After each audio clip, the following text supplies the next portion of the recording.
ఈరోజు మాజీ మంత్రి సిదిరి అప్పర్రాజుని, ఆయన కుమారుణ్ణి పరామర్శించడానికి మాజీ ముఖ్యమంత్రి జగన్మోహన్ రెడ్డి గారు జైలుకెళ్లారు. అక్కడ మీడియాతో మాట్లాడుతూ చంద్రబాబు నాయుడు గారి గురించి దారుణమైన మాటలు మాట్లాడారు.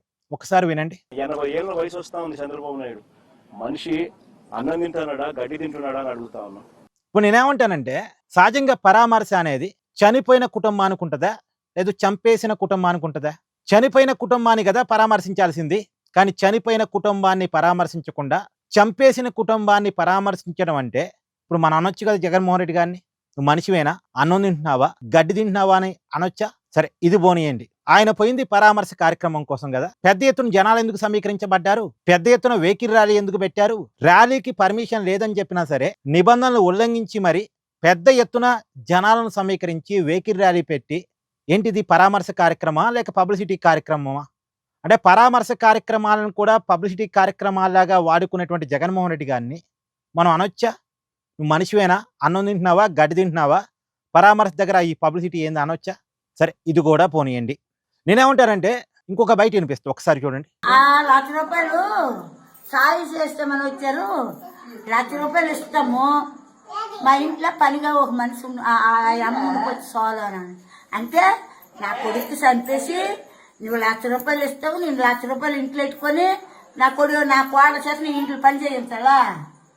నీ పెద్దలకు మధ్యనే చూశారు కదా, సిదిరి అప్పర్రాజు గారి వల్ల ఏ కుటుంబం అయితే నాశనం అయిందో, ఆ కుటుంబంలో చనిపోయిన వ్యక్తి తల్లి మాట్లాడుతున్న మాట. సిదిరి అప్పర్రాజు గారు వచ్చట, దానయ్య నా కొడుకు యాక్సిడెంట్ చేయడం వల్ల చనిపోయాడు కాబట్టి మీ కుటుంబానికి ₹1,00,000 పరిహారం ఇస్తాం, పైగా దానయ్య భార్యకి, అంటే చనిపోయిన వ్యక్తి భార్యని మా ఇంట్లో పనికి పెట్టుకుంటాం అని ఒక మంచి ఆఫర్ ఇచ్చారట. అంటే ఒక వ్యక్తిని చంపేశారు, చనిపోయినటువంటి వ్యక్తి భార్యని ఇంట్లో పనికి పెట్టుకుంటాం అన్నారు. అంటే చనిపోయిన వ్యక్తి భార్య వీళ్ళింట్లో సర్వీస్ చేయాలి, చంపేసిన వాళ్ళకి సర్వీస్ చేయాలి జీవితం మొత్తం. ఏంటిది? ఇది చెప్తుంది టీడీపీ నాయకులు కాదు, ఎవరైతే చనిపోయారో ఆ చనిపోయిన వ్యక్తి తల్లి చెప్తున్న మాటలు ఇవి. దీంట్లో రాజకీయాలు లేవు. ఇప్పుడు ఇలాంటి వాళ్ళని మనుషులు అనాలా? ఇలాంటి వాళ్ళు అన్నం తింటున్నారా, గడ్డి తింటున్నారా? పైగా ఇలాంటి వాళ్ళని సమర్థించే జగన్మోహన్ రెడ్డి గారు అన్నం తింటున్నట్ట, గడ్డి తింటున్నట్ట? ఇది కూడా పోనీయండి. ఇప్పుడు పరామర్శ కార్యక్రమానికి దగ్గరికి పోయి జగన్ సీఎం, జగన్ సీఎం అని నినాదాలు చేపించుకోవటం ఏంటి? ఇదేమైనా ఎలక్షన్ క్యాంపెయినా? ఎన్నికల ప్రచారం కాదు కదా, రోడ్ షో కాదు కదా, ర్యాలీ కాదు కదా, పార్టీ కార్యక్రమం కాదు కదా, ఒక పరామర్శ కార్యక్రమం. పరామర్శ కార్యక్రమం దగ్గర పోయి జగన్ సీఎం అని నినాదాలు ఇప్పించుకోవడం అంటే, ఇప్పుడే కాదు, ఎవరు చనిపోయినా, ఎక్కడికి జగన్మోహన్ రెడ్డి గారు వెళ్ళినా, చివరికి ముద్రగడ గారు చనిపోయినప్పుడు అక్కడికి పోయినప్పుడు కూడా ముద్రగడ గారు అమర్ రహే అంటాం కాదు, జగన్ సీఎం అని నినాదాలు ఇప్పించుకోవడం. చివరికి వీర జవాన్ మురళీ నాయక్ పాకిస్తాన్తో జరిగిన యుద్ధంలో చనిపోతే అతని పరామర్శ దగ్గరికి పోయినప్పుడు కూడా భారత మాతకి జై అనాలి, లేదా మురళీ నాయక్ అమర్ రహే అనాలి. ఇవేవి కావు, Jaganmohan Reddy CM, Jagan CM, Jagan CM అంటే ఇలా నినాదాలు ఇప్పించుకునే వాళ్ళని మనుషులు అనాలా? వాళ్ళు తింటుంది అన్నం అనాలా, గడ్డి అనాలా? ఇవన్నీ మనం అనొచ్చా? కానీ అనం.